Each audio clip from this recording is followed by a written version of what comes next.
naman tayo mag-maintenance ng kalamansi. Kasi ito na, oh. Kweng. Yan, oh. Pangit. Oh. Grabe, perwisyo ng peste.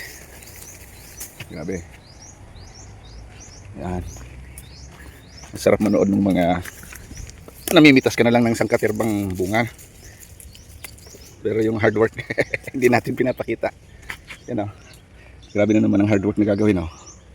Oh, grabe yung damo. Yan.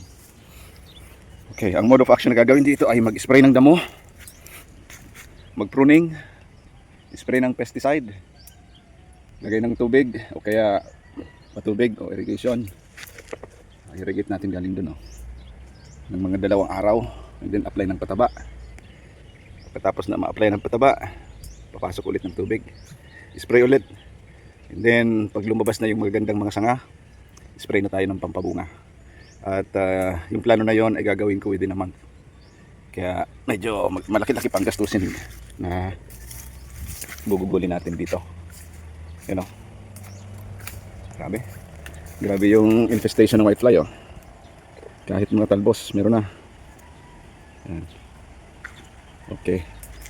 So yung mga nakakaranas ng mga ganitong klaseng sitwasyon ng halaman sa kalamansi, ganun ang gawin ninyo.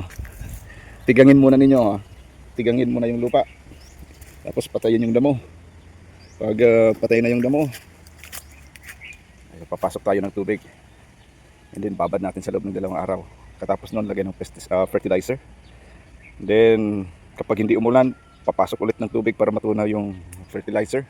And then every 2 days spray tayo ng pamatay whitefly.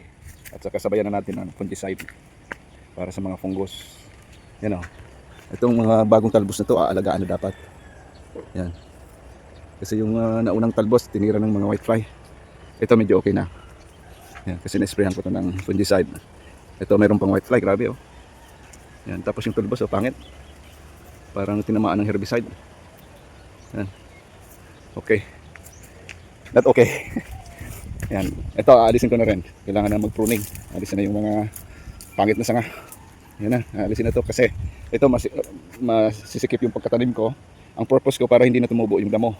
So magsisilbi na tong canopy. Kaya kailangan mag-pruning. Aalisin to. Yan. Para makapaglakad tayo dito sa loob, at saka kung mag-i-spray hindi sasabit. Tulad nito, hindi ito sasabit. So aalisin ko na rin to. Rarara. Pagod na. Okay.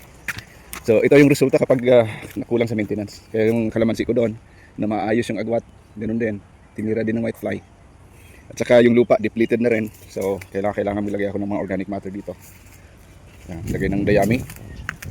Then dumi ng manok. Yan. So tatambakan ko ito ng mga organic matter maliban dun sa inorganic fertilizer. Yung inorganic fertilizer ay mabilis yung epekto sa halaman, pero maiksi lang yung bisa. Subalit yung organic fertilizer tulad ng mga dumi ng hayop, mga dayami, mga bagay na nabubulok, medyo matagal yung epekto sa halaman pero pang matagalan. At saka nasusustain yung, kaya nasusupplement yung kulang na nutrients sa lupa. Yun ang panlaban natin sa lupa kapag depleted na yung mga micronutrients. Okay, so this is the other side of the story ng ating mga bountiful harvest. Itong ganito, yung mga setback ng mga pagkukulang natin sa maintenance kasi matagal tayong nawala. Pero kayang-kaya pa itong i-recover. Hanggat ang halaman ay buhay, kayang-kaya nating i-recover yan sa pamamagitan ng maayos na maintenance. Alright? Okay, God bless sa inyong lahat. Salamat sa panonood. Please like, comments, and share. Bye-bye.